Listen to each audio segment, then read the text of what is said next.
Kulient, how are you, my brother? How are you? Kulient TV,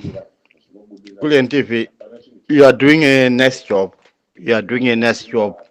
Even vana vedu nevazukuru vedu vakutoteerera Kulient TV. Why? Because unoburitsa chokwadi pachena. And I'm very happy kuti vana mutsvangwa they might think kuti M31 demo kuPretoria kweembassy yeZimbabwe haina kubudirira, but yakatobudirira, because even South African government yakutonyatsotoziva, even DA, EFF, any party here vakutonyatsotoziva kuti okay, pane kaconnection karipo pakati pe-ANC neZANU-PF, because they eat in the same plate. They think they are big dogs, they are not big dogs. Because you see why? Geza revolution M31 mawana Kulient ndi antonzi mawani, because pakatoipa atisi kudzokera kumashure. We need our country back from Zvigananda. Ndotozishamisikawo zvangu nebenzi redu iri, Mudhara Benzi anozviti Chris Mutsvangwa. Who is Chris Mutsvangwa? Who is Chris Mutsvangwa? Ngambotora vana vake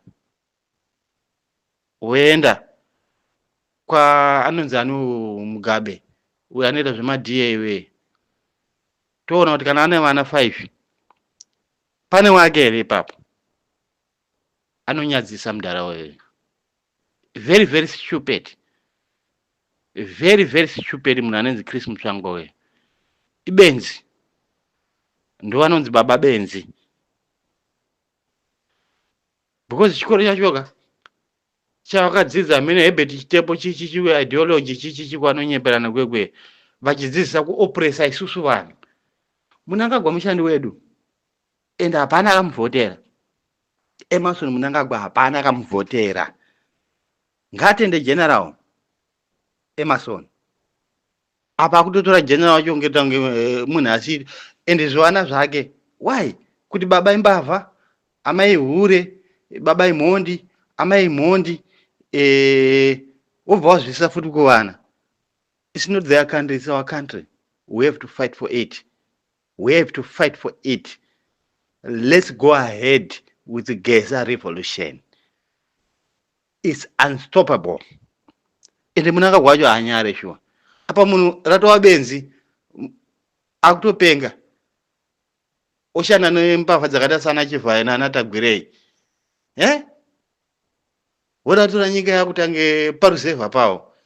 They're gonna go in jail, those guys. They're gonna rot in jail. Quote my words. We are fighting a spiritual war, and God is in it. Tell them, ndo basa rako Kulient. Ndo basa rako. That's why we support you. Nyoka Mabono is gonna come out of jail, and he's gonna lead us. Namdara Geza. This struggle, my brother, this is the first time.